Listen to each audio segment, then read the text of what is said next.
nous avons ouvert avec la participation des femmes au débat politique dans l'espace médiatique, à partir d'une étude qui sera projetée tout à l'heure. Et l'étude montre effectivement que les femmes sont désespérément absentes, quasiment absentes.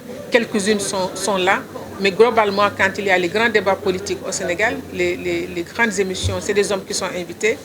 Les femmes sont invitées dans des émissions qui s'appellent Entre elles, où elles ne sont que des femmes entre elles. Et c'est pour essayer ensemble de comprendre le pourquoi. Et quand nous le saurons, cela nous permettra de mettre en place des programmes d'accompagnement pour 2021-2022. La place des femmes dans la gouvernance politique au sein des partis politiques. Et là aussi, une étude a été réalisée pour essayer de comprendre la faiblesse du leadership des femmes dans leur propre parti politique. Dans la vie politique, par exemple, moi, en tant que femme politique, nous sommes là. Nous sommes là, nous sommes présentes, nous sommes actives, mais aussi nous sommes dans le leadership transformationnel. C'est-à-dire aujourd'hui, vous avez vu que Nafissatou Wade en 2019 a été la première femme candidate à l'élection présidentielle pour dire que les femmes doivent être là et surtout casser des stéréotypes.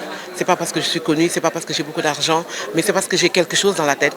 Mais surtout parce que j'ai envie de faire quelque chose dans mon pays et je me sens utile et je dois donner mon taux d'utilité nationale.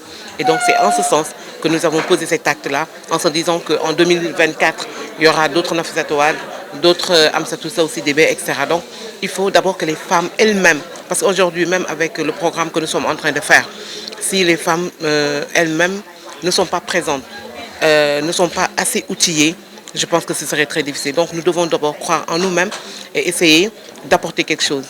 La présence des femmes dans l'espace politique, dans l'espace de gouvernance, ce n'est pas juste une présence mécanique, mais c'est pour que c'est un effet dans la transformation de la société, qu'elles puissent veiller à ce que les lois qui sont injustes et inégalitaires, que ces lois-là puissent être reprises, qu'elles puissent veiller à ce que les politiques publiques prennent en compte les préoccupations des catégories les moins favorisées, en veillant au vote de la loi de finances, en étant très attentifs à la manière dont le budget est réparti.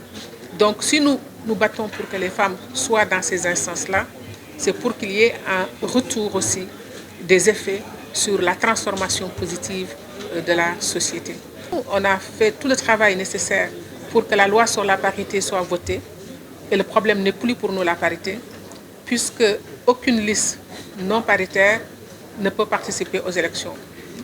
Mais la parité s'intéresse au scrutin des listes. Or, la gouvernance dans les instances des partis, c'est un scrutin uninominal. C'est l'individu qu'on vote. Et à partir de ce moment, puisque les femmes généralement obéissent plus au mot d'ordre de leur parti qu'à leurs intérêts en tant que femmes, c'est le constat que nous avons fait. En tout cas, l'analyse nous permettra de comprendre pour que les chefs de parti aussi comprennent qu'ils ont intérêt à avoir davantage de femmes dans leur propre espace de gouvernance, pour plus de justice et d'équité, mais pour plus d'efficacité aussi.